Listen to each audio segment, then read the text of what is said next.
দীর্ঘ ১৭ বছরের প্রতীক্ষার অবসান ঘটিয়ে দেশে ফিরছেন বিএনপির ভারপ্রাপ্ত চেয়ারম্যান তারেক রহমান। তাকে বরণ করতে নিজ জেলা বগুড়া থেকে লক্ষাধিক নেতাকর্মী ও সাধারণ মানুষ সড়ক ও রেলপথে ঢাকার উদ্দেশ্যে রওনা দিচ্ছেন। গত ২ দিনে ঢাকার উদ্দেশ্যে বগুড়া ছেড়েছেন প্রায় ৪০ থেকে ৫০ হাজার নেতাকর্মী। বগুড়া থেকে রওনা হয়েছে সব মিলিয়ে ৫০০টি বড় বাস ও ২০০টি হাইস মাইক্রোবাস।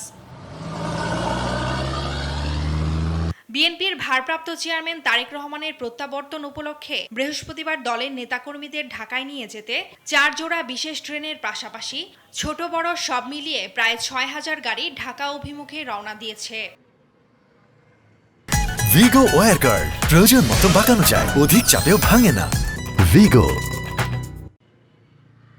বরিশালেও এ উপলক্ষে আনন্দ র্যালি অনুষ্ঠিত হয়েছে। বেলা ১১টায় বরিশাল জেলা ও মহানগর বিএনপির উদ্যোগে এ আনন্দ র্যালি বের হয়। র্যালিটি নগরীর প্রধান প্রধান সড়ক প্রদক্ষিণ করে। পরে অনুষ্ঠিত হয় আলোচনা সভা।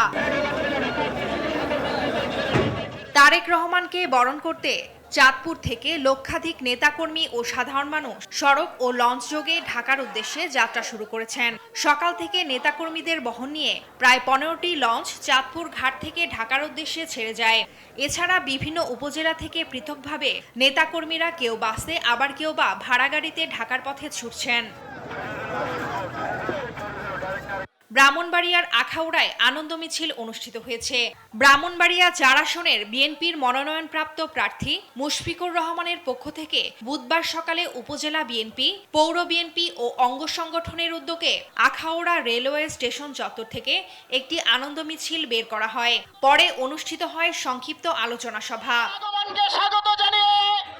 ফারজানা আফরোজ টুম্পা, নিউজ ডেস্ক, দেশ টিভি।